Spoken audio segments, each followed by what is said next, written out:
যে আমাদের বে অফ বেঙ্গল যে আছে সেটাকে নিরাপদ রাখা, বন্ধুদের সঙ্গে আমাদের সম্পর্ককে স্থিতিশীল রাখা, প্রতিবেশীদের সঙ্গে সম্পর্ককে স্থিতিশীল রাখা, ফ্যামিলি কার্ড, কৃষক কার্ড, খাল খনন কর্মসূচি, এই বিষয়গুলো কিন্তু আপনার যথেষ্ট জনগণের মধ্যে এটা একটা আশার সঞ্চার করেছে। দ্রুত আমাদেরকে এগিয়ে যেতে হবে অর্থনৈতিক উন্নয়নের দিকে।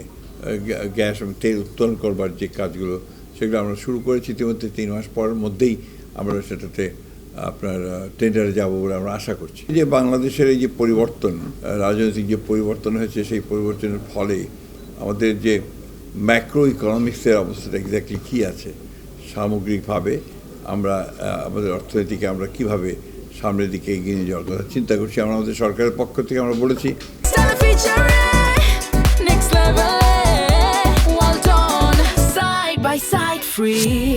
যে আমরা কীভাবে এগুতে চাই। আপনারা নিশ্চয়ই সবাই জানেন ইতিমধ্যে যে আমাদের মাননীয় প্রধানমন্ত্রী তারেক রহমান সাহেব ইলেকশন ম্যানিফেস্টোতে যে জিনিসগুলো আমরা দিয়েছিলাম সেগুলো ইমপ্লিমেন্ট করার জন্য তিনি একটার পর একটা কাজ করে যাচ্ছেন।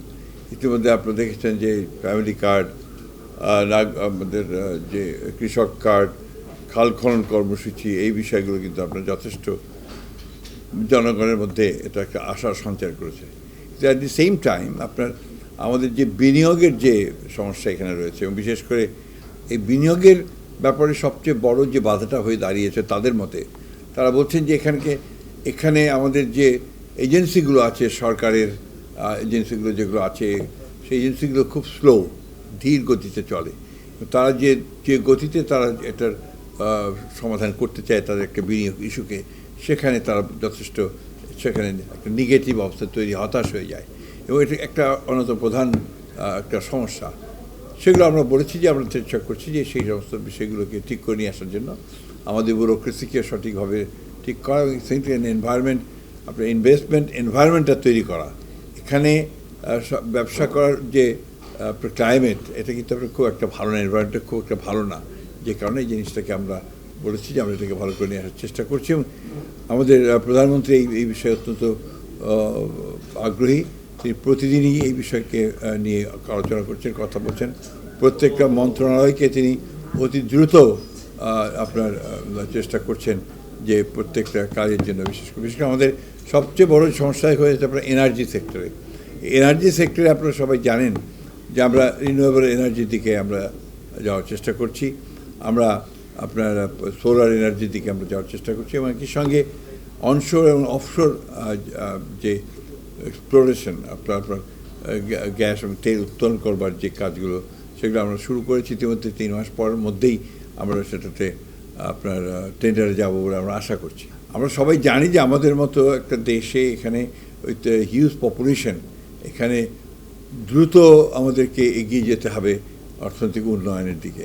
আমাদের রাজনৈতিক যে সমস্যাগুলো এখানে তৈরি হয়েছিল অতীতে, সে সমস্যা এখনও যে চলে গেছে তা বলবো না, কিন্তু আগের চেয়ে অনেকটা ইতিবাচক হয়েছে।